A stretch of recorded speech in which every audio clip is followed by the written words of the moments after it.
Muy bien, ¿cómo estamos? ¿Bien? ¿Realmente bien o es la muletilla? Porque ¿cómo se usa como muletilla? No sé si ustedes vieron la transmisión del miércoles, pero el miércoles de manera chusca comenté que a lo mejor era necesario hacer cambios al Evangelio después de la pandemia, para que ahora el Evangelio pudiera responder a las nuevas necesidades de la gente. Yo nunca me imaginé estar frente a unos enmascarados, amarlos, ¿verdad? Porque siempre me los imaginé con una pistola y que querían algo de mí. Pero lo más curioso es que ahora tenemos que entrar así al banco. ¿Se dan cuenta de cómo nos ha cambiado esto? Al cambiarnos tanto, bueno, y el Evangelio, pero si esto fuera necesario, si tuviéramos que cambiar el Evangelio, se hubiera tenido que modificar después de la Primera Guerra Mundial, después de la Gran Depresión, después de la Segunda Guerra Mundial, peste bubónica, gripe española, el olvidado VIH que ya nadie lo menciona, la gripe porcina y otras crisis. ¿Y Dios qué opina? ¿Qué piensan ustedes que sea lo que Dios opina? Para Él ha dejado de ser vigente su palabra. Miren lo que dice Mateo 24:35. El cielo y la tierra pasarán, pero mis palabras no pasarán. ¿Qué es lo que nos dice Jesús? Él dice que como obras creadas por Dios, el cielo y la tierra podrán colapsar. Podrían colapsar, venir un meteorito y ¡pum! Adiós vida en la tierra. Dejaríamos de ser, pero su palabra, al ser coexistente con Dios, nunca pasará, porque Él, al ser eterno, nunca pasará. Y esto me debería de dar seguridad y la confianza necesaria cuando me enfrento a mis circunstancias adversas, ya sea en lo personal o en lo familiar. Esto de saber que la palabra de Dios siempre permanecerá como una promesa, me debería de traer paz a mi corazón. ¿Se imaginan lo diferente que serían nuestras vidas si confiáramos en Dios? Bueno, porque si yo les digo, alce la mano, el que no confía en Dios, nadie lo va a alzar. Y si yo digo, alce la mano o manden un mensaje a aquel que diga que confía en Dios, si yo confío en Dios, muy bien, muñeca, qué bueno que ella confía en Dios. Al saber que sus promesas permanecen activas, ¿no sería más que suficiente para confiar en Dios?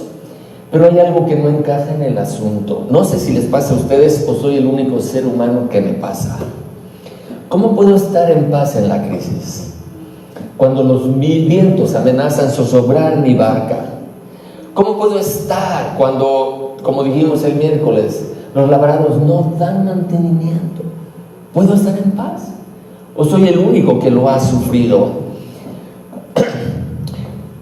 No es el Evangelio el que necesita adecuarse a nuestras vidas. Son nuestras vidas las que necesitan adecuarse al Evangelio si queremos experimentar la paz en las tormentas. No importa que sean mundiales o que sean individuales. Todo el mundo puede estar en fiesta, menos yo. ¿Han ido a una reunión donde todos parecen divertirse, menos tú, por todos los problemas que tienes? Pues sí, claro que sí, porque tu vida necesita adecuarse a la palabra del Señor. Así que hay una pregunta muy importante que yo quiero hacerles en esta mañana. ¿Qué adecuaciones debemos de hacer a nuestra vida para tener paz en las tormentas? Sin importar de qué tipo sea la tormenta, de salud, económica, afectiva, emocional, no importaría. Nosotros podríamos tener paz, ¿verdad? La respuesta depende de nuestra paz que le demos, de nuestra paz interior. Así que el mensaje está preparado para aprender a tener paz en la tormenta, no porque ya tengo el doctorado, sino por lo que el Señor me ha enseñado a través de mis tormentas. Así que lo primero que debemos traer a nuestro currículum cristiano es el conocimiento claro para contestar 3 preguntas básicas. Si tú contestas estas 3 preguntas básicas, de seguro tú eres un hombre o mujer de fe y podrá tener paz en medio de sus tormentas. Ahí le van las preguntas. Son de kinder. son de kinder. ¿Quién es Dios? ¿Por qué es Dios? ¿Para quién es Dios? Fácil, fácil. ¿Les parece si empezamos con la primera? ¿Quién es Dios? Juan 17:3 nos dice: esta es la vida eterna, está hablando Jesús, que te conozcan a ti, el único Dios verdadero, y a Jesucristo, a quien has enviado. Tal vez tú en este momento me digas: es que yo creo en Dios, pero Jesús no está hablando de creer en Dios. No, Él está hablando de conocer a Dios. Porque si tú preguntas ¿quién es Dios?, va a depender mucho de la región donde estés para que te contesten. Te pueden decir: Dios es Alá, Dios es Ra, Dios es Zeus, Dios es Indra, Dios es Brahma o Dios es Jehová. Hay 4.200 religiones en el mundo y todas aseguran adorar al Dios verdadero, o, no sé si has oído la frase, todas llevan a lo mismo. No importa cuál practiques, con tal de que tú te dediques, porque todas te llevan a lo mismo. Jesús dice que el único Dios verdadero es el que lo envió a Él al mundo. Así que Jesús apunta al Dios de la Biblia como el único Dios verdadero que debemos conocer. Sorprendentemente, Él mismo se coloca al nivel de Dios y dice que es indispensable conocerlo a ti y a Jesucristo, a quien has enviado, que es indispensable conocerlo a Él. Entender esto es vital para la doctrina, porque lo tenemos que creer y aceptar.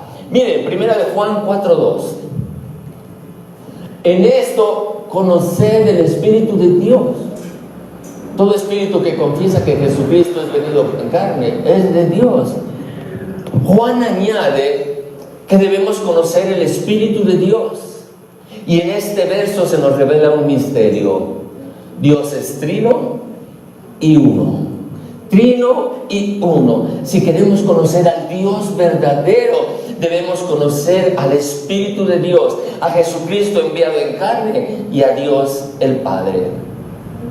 Más allá de creer en algo impersonal, nebuloso y clasificado como Dios, nuestra mente tiene que aceptar y discernir espiritualmente que Dios es tres personas en una bendita Trinidad. Porque una de las primeras herejías, mis amados hermanos, gnósticas, dice que Cristo vino como Jesús en su bautizo. Lo que nació no era Cristo, no era Jesús. Cristo vino a Jesús en su bautizo y lo dejó antes de la cruz.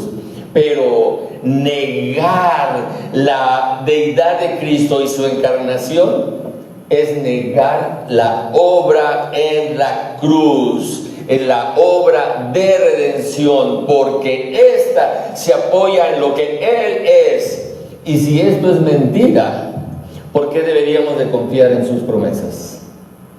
Si Jesús miente al decir que es necesario creer en Dios, quien lo envió, y en Él, entonces, ¿por qué confiar en sus promesas? ¿Qué te asegura que va a estar atento a tu clamor? ¿Me puedes dar una razón? ¿Pueden enviarme alguna razón? ¿Qué nos asegura que va a estar atento cuando oramos? Es un mentiroso. Y Él escribió que va a estar atento a nuestro clamor. Así que Jesús no se puede dar el lujo de mentir. Por otro lado, hoy en algunas iglesias que se dicen cristianas, centran su culto a la experiencia carismática. El Espíritu Santo toma control sobre los cuerpos de los presentes y se manifiesta con gente que cae en éxtasis, habla balbuceos, brinca descontrolada, hay milagros y palabras proféticas. Todo se centra en glorificar al Espíritu Santo. Jesús es delegado a un segundo término. Pero lo más curioso es que Jesús, hablando del Espíritu Santo, nos dice en Juan 16:14, les recomiendo que lean todo el capítulo de Juan 16, el Espíritu Santo me glorificará, ¿Por qué lo glorificará? Porque tomará de lo mío. Hoy nos centramos en el Espíritu Santo, pero Jesús dice que aún el Espíritu Santo se está centrado en Jesús y de Él recibirá la gloria. Jesús añade una declaración sorprendente en el siguiente versículo, Juan 16:15. Por eso se los recomiendo que lean todo el capítulo de Juan 16:15. Todo lo que tiene el Padre es... ¿Qué? Todo lo que tiene el Padre es mío y por eso dije que tomará de lo mío y os lo hará saber. Aquí tenemos que tomar una decisión. O Jesús sufrió un ataque de ego magnificado, o efectivamente ante Él toda rodilla se doblará. Así que aquí está la primera aplicación para tu vida. ¿Le quieres hacer clic, Beto, por favor? No puedes decir que conoces a Dios si no tienes paz en la tormenta. Simplemente no embona. No puedes decir que conoces a Dios, al Dios de la Biblia, al Dios que envió a Jesús, si no tienes paz en la tormenta. Segunda pregunta. ¿Por qué es Dios? ¿Por qué Dios es Dios? Muy bien, es alarmante como muchos creyentes, muchos de nosotros conocemos alguna promesa de Dios, pero no tenemos el mínimo conocimiento del Dios que dio la promesa.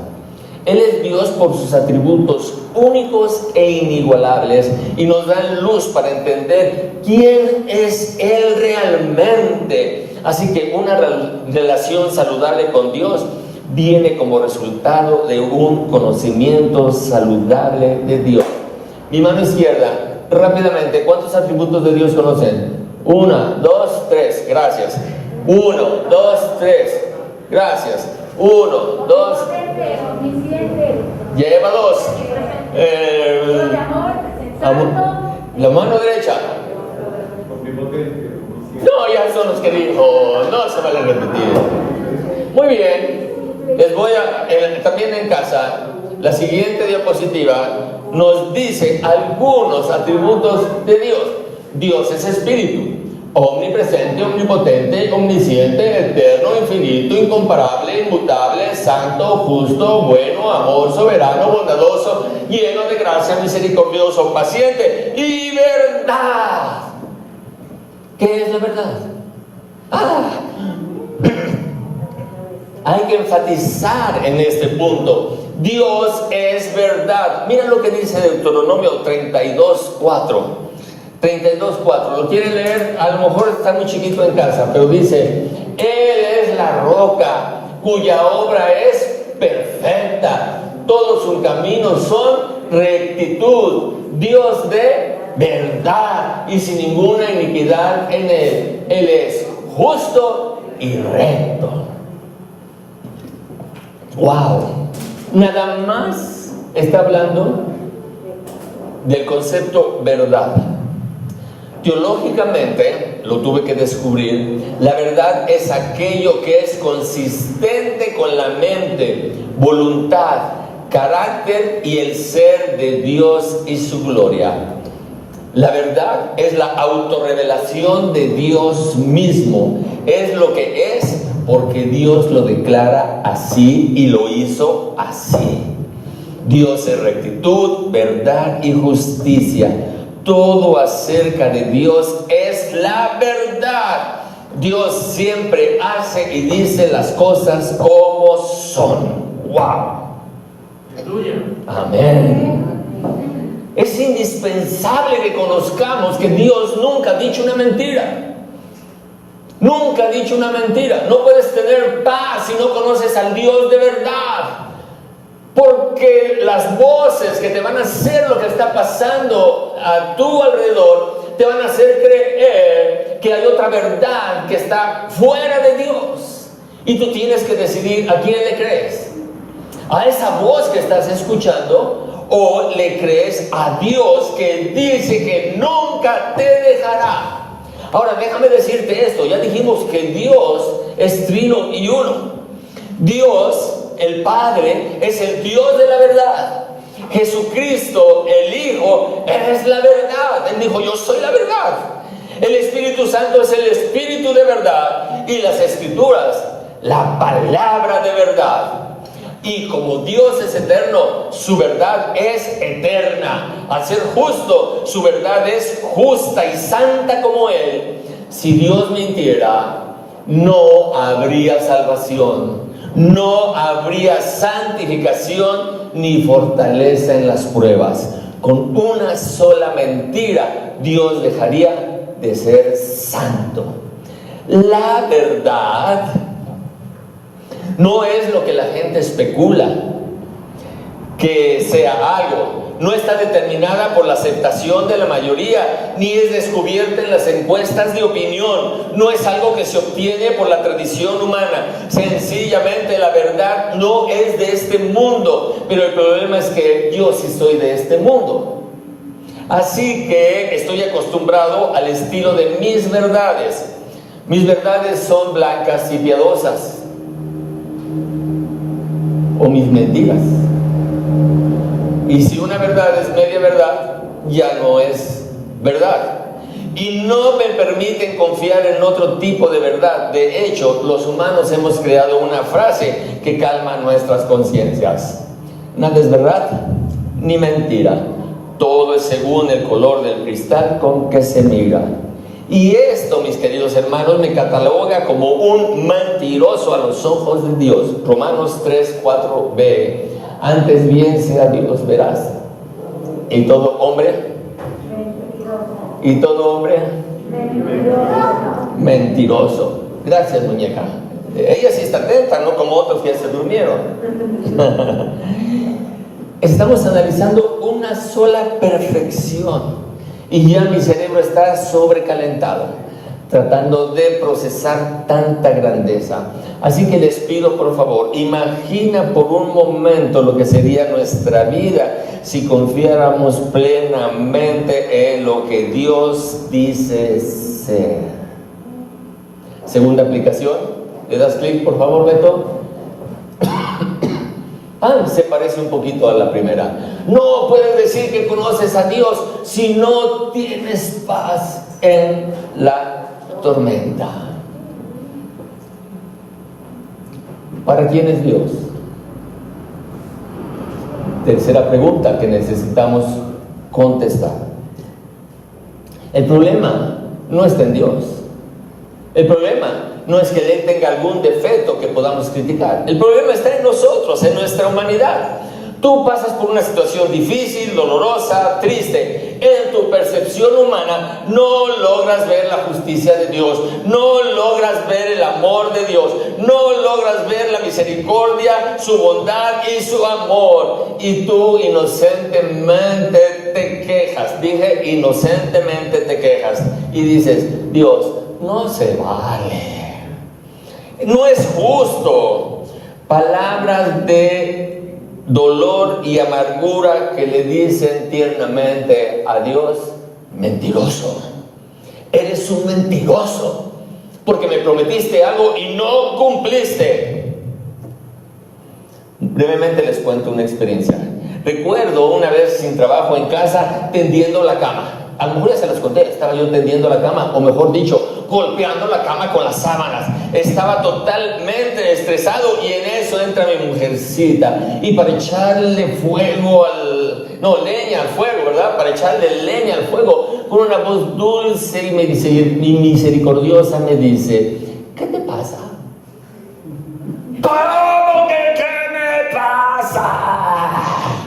No tengo trabajo y eso hace que no tenga dinero. ¿Y para qué quieres dinero? ¿Cómo que para qué quiero dinero? ¿Y si se enferman las niñas?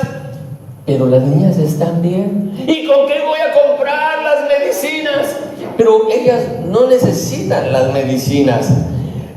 Lleno de frustración, recuerdo que dije, lo que pasa es que Dios es.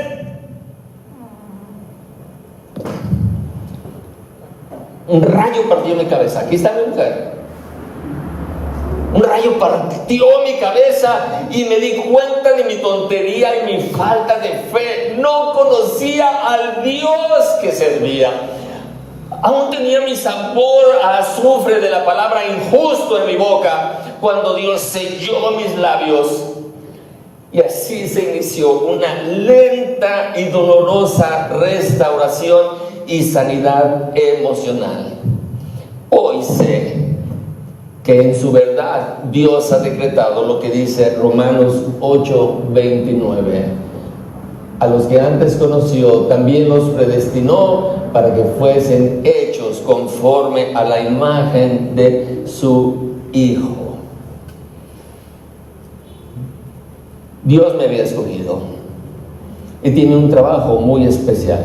Esta frase, buscando ilustraciones y pues conocer, o sea, no tengo todo el conocimiento, me encontré con esta frase que me encantó y se las quiero compartir. No es bíblica, pero me encantó la forma de ver a Dios actuar de este hombre. ¿La quieres pasar? Sí. La verdad de Dios requiere del arte de Dios para que sirva a los propósitos de Dios. La verdad de Dios requiere de su arte para que sirva a sus propósitos. ¿Sabes que esta es una paráfrasis de Romanos 8:28? ¿Lo quieres poner, Beto? Romanos 8:28. Y sabemos que el arte de Dios, y sabemos que a los que aman a Dios, todas las cosas les ayudan a bien. Esto es, a los que conforme a su propósito son llamados. Por este versículo, yo estaba rezongando con mi mujer y a punto de decirle: no, perdóname, Señor. Ahora entiendo que Dios no estaba fracasando en su propósito para mi vida por las malas circunstancias. Gracias a las malas circunstancias, Él me ha moldeado y haciendo que de la profundidad de mi malvada humanidad surja la imagen preciosa de su Hijo. ¿Te puedes dar cuenta de lo que Dios está haciendo en ti? Compartimos la malvada humanidad. Todos nosotros nos hemos corrompido hasta estar muertos y delitos y pecados. Dios nos llama y empieza a trabajar con su arte, en su arte, para que cumpla con el propósito que Dios tiene para nuestras vidas. Y entonces nos hace pasar por el horno de fuego que va a hacer que de nuestra malvada humanidad surja la imagen preciosa de Jesucristo. Poco a poco, paso a paso, lentamente, porque Dios quiere asegurarse de que quedes bien purificado, bien horneado. ¿Han ido a comprar un pollo que se ve delicioso y cuando lo abren, lleno de sangre? Dios quiere que estés bien rostizado en su obra maravillosa. Él va a trabajar en tu interior. Y entonces, por fin, de repente se te caen las vendas de los ojos y dices: no, entonces no es el lazo del cazador que me tiene atrapado. Dios no es el lazo del cazador que me tenía todo humillado, postrado, dolorido. Y por más que me quejaba, reclamaba y me esforzaba, no lograba quitarlo de mí. Yo creyendo que Dios, tú, Señor, te habías sido, que ya no me escuchabas, me preguntaba: ¿por qué me castiga? Pobre concepto, qué falta de conocimiento de su ser y su carácter. El Dios que me amó antes de la fundación del mundo, que me apartó y llamó y me hizo parte de su familia, sigue fiel a su propósito eterno. Mira qué maravilloso versículo. Está en la Biblia, así que es seguro que lo has leído. Oseas 11:4. Dice Dios, hablando de ti: en tu dolor, en tu sufrimiento, en tu soledad, en tu pobreza, en tu enfermedad, lo atraje con cuerdas de ternura. lo atraje con lazos de amor. Le quité de la cerviz el yugo y con ternura me acerqué a él para alimentarlo. ¿Lo puedes creer? Yo quejándome, yo reclamándole, diciéndole eres un mentiroso. Y él tratándome como Victoria, su pequeña, acercándola, acariciándola, con ternura, hace todo lo que el Señor hace con nosotros. Muchos años después de Oseas, Jesús también habla del amor y provisión de su Padre. Sí, de una manera muy extraña, en Mateo 6:26 nos dice: miren los pajaritos que vuelan por el aire. Ellos no siembran, ni cosechan, ni guardan semillas en granero. Sin embargo, Dios, mi Padre, el Padre que está en el cielo, les da todo lo que necesitan. ¿Ya te fijaste cómo termina el versículo? Y tú eres más importante que ellos. ¿Será verdad? Ayúdenme, hermano. ¿Será verdad que Dios provee para las aves o es un dulce cuento infantil? Bueno, si lo dice Jesús, es algo que Él sabe y que yo debo de tomar como una verdad.